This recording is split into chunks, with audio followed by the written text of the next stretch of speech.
Успеа да избега еднаш од место каде крварел и умирал човек, кого го удрил со мотор на пешачка патека, возејќи без дозвола.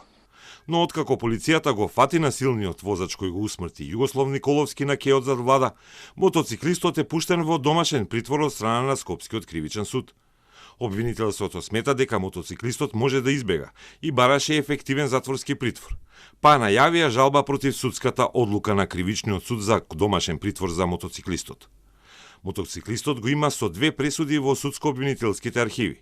Еднаш како малолетник бил осуден за насилство, втор пат за кршење здравствени прописи во време на ковид пандемијата. Но сега брутално прегази скопјанец пред неговиот дом. МВР одговори дека не е точно дека бил бркан од полиција, туку трагедијата била предизвикана со брзо возење по кеот со мотор Кавасаки на кој немало регистрација.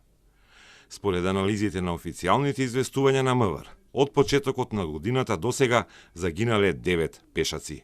Министерот Тошковски денеска посочи дека се преземат мерки кои ги намалуваат сообраќајните жртви и несреќи.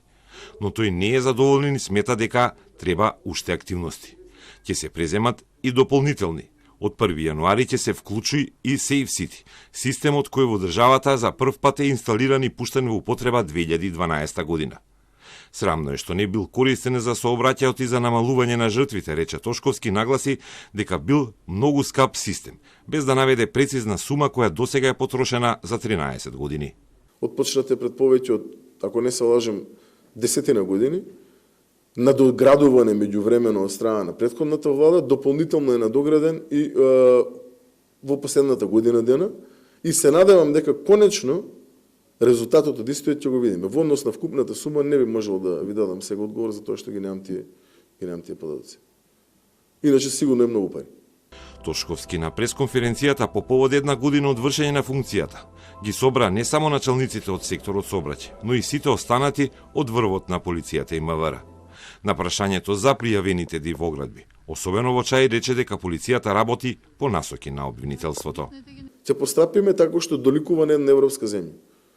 Ние, за разлика од тие претходно, не сме европјани само декларативно. Тоа го покажуваме со дел. Да констатираме дека до денеска не е утврден ниту еден случај на дивоградба на Чаир од страна на МВР и обвинителството. За претходната влада зборите ли за оваа? И за случајот од Кокози, за севкупно. Така, да. Дали е утврден искрено не можам да ви кажам, но дали постапуваме, да постапуваме. Ќе се видат резултатите.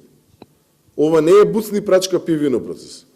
СВР Скопје пак од почетокот на годината има поднесено 4 кривични пријави за дивоградби во главниот град, од кои најголем дел се во Чаир. Пријавите биле поднесени пред пријавите на градоначалничката Данела Арсовска.